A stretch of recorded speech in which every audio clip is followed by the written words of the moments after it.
Is that good? I'm looking at a music video here. All right, gang, what's up? Hand Plan, Hobart, Hendel, and Malleolo.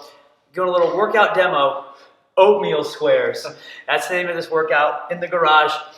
The workout is 3 rounds for time, 100 double unders, 15 back squats at 155, 9 bar muscle ups.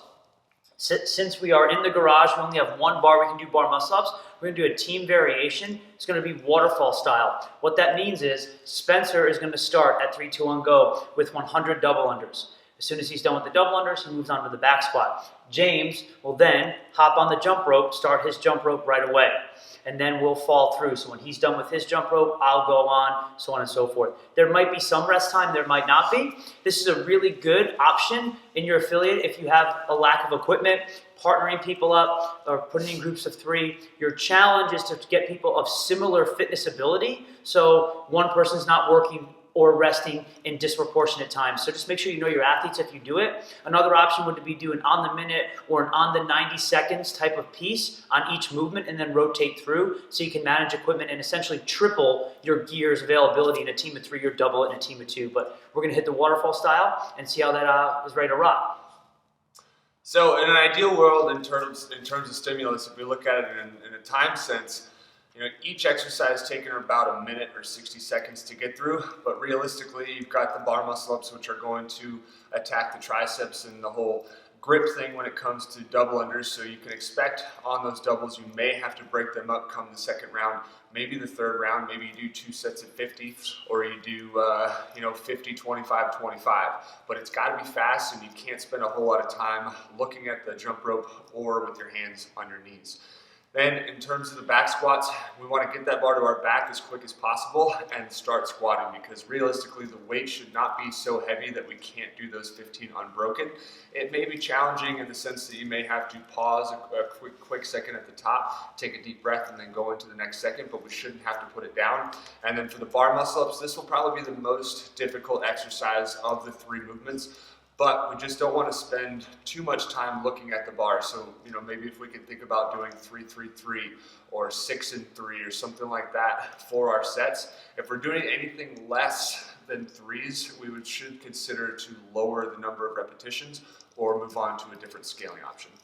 And also, as far as scaling is concerned, I think a really nice way to think about this from a coaching perspective, especially if you have an athlete who struggles with 2 of the pieces, maybe they struggle with the double under as well as the bar muscle up, is scale 1 to a very, very, very simple scale. Maybe you cut the reps way down in the double unders or change to a single under, and then challenge them a little bit on the bar muscle up. Try to have something that replicates the movement, like a jumping bar muscle up, or maybe just max amounts of reps in a certain amount of attempts, or go vice versa. Challenge them today on the double under and instead make the bar muscle up really easy. That can help make your scaling a little bit easier. It'll also help the athletes continue to move through the workout so they don't hit multiple roadblocks throughout, because we don't want this thing taking forever. All right, we'll see how it goes.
Good.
11:43 total time for all three of us. All right, hand plan. We're here. We just finished 3 rounds, 100 double unders, 15 back squats, 9 bar muscle ups. We're going to talk about a quick way to scale the bar muscle up and hopefully to make it a little bit more approachable for all athletes. We're going to talk about the banded bar muscle up. And probably the first thing to remember is the banded piece isn't for everybody. You want an athlete who's on the bar who probably already has the capability to do multiple kipping pull-ups, multiple chest to bar pull-ups, and maybe just missing a few elements as far as the bar muscle up. The band is here not as a tool to necessarily give them access to the movement. They should already maybe be able to do 1 or 2, but this helps them replicate the movement under fatigue and continue to practice it. So a couple quick things. We're just going to hitch the band over the bar. Your athlete's going to step into it. Now, a couple things we want to keep in mind is you might have your athlete pull their other leg in front just to secure the band. We want to make sure it's well under the foot. The band can slide out, so again, that's something to be aware of. I like to put the band slightly off to the side, so in case it does slide out, hopefully it'll miss me. But once we get set in position, we're going to go through the same kipping motion and focus on keeping our feet as close together as possible, and my heel, bottom of my foot pointed toward the floor. From here, it's the same exact bar muscle up.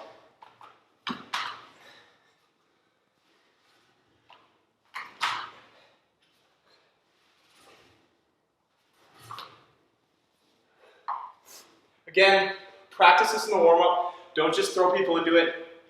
Don't just put them to the band if they don't have bar muscle-ups. Make sure they check some prerequisites as far as pull-ups, being able to do 1 or 2 bar muscle-ups.